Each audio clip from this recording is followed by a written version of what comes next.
ಇಷ್ಟೇ ಸರ್, ನಮ್ದು ಏನಿದೆ ಈಗ ಅಡ್ಮಿಷನ್ನು ಅಪ್ರೂವಲ್ ಆಗಬೇಕು, ಮತ್ತು ನಮ್ಮದು ಎಲ್ಲ ರೀತಿ ಆನ್ಲೈನಲ್ಲಿ ರಿಸಲ್ಟ್ ಶೋ ಆಗಬೇಕು, ನಮ್ದು ಕನ್ಫರ್ಮೇಷನ್ ಆಗಬೇಕು ಅಷ್ಟೇ.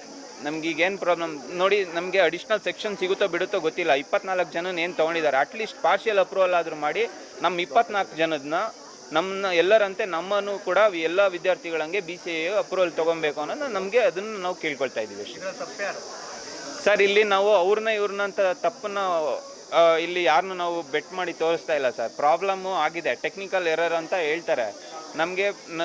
ನಿಮಗೆ ಯಾವುದಾದ್ರೂ ಮಾಹಿತಿ ಬೇಕು ಅಂದರೆ ದಯವಿಟ್ಟು ನಮ್ಮ ಕಾಲೇಜಿನ ಪ್ರಾಂಶುಪಾಲರನ್ನ ಕಾಂಟ್ಯಾಕ್ಟ್ ಮಾಡಿ ಸರ್. ಅವ್ರು ನಿಮಗೆ ಇದ್ರ ಬಗ್ಗೆ ಕೂಲಂಕುಷವಾಗಿ ಮಾಹಿತಿನ ನೀಡ್ತಾರೆ ಸರ್.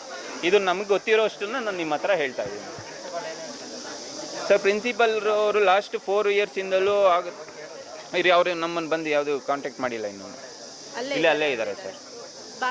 ಬೀಗ ಹಾಕಿದೀವಿ ಸರ್, ಒಳಗಡೆ ಯಾರನ್ನೂ ಬಿಟ್ಟಿಲ್ಲ ಸರ್. ಅದೇ ಈಗ ನಮಗೆ ನಮ್ಮ ಈ ಜಾಗದಲ್ಲಿ ನಾವು ಯಾವುದೇ ಕಾರಣಕ್ಕೂ ಕದಲಲ್ಲ ಇಲ್ಲಿಂದ. ನಮಗೆ ನಮ್ಮ ಜಿಲ್ಲಾಧಿಕಾರಿಗಳು ಮತ್ತು ನಮ್ಮ ಸ್ಥಳೀಯ ಶಾಸಕರು ಬಂದು, ಮತ್ತು ನಮ್ಮ ಏನು ಪಾರ್ಲಿಮೆಂಟ್ ಮೆಂಬರ್ ಇದ್ದಾರೆ ನಮ್ಮ ಶ್ರೇಯಸ್ ಪಟೇಲ್ ಸಂಸದರು, ಅವರು ಕೂಡ ಇಲ್ಲಿ ಬರಬೇಕು.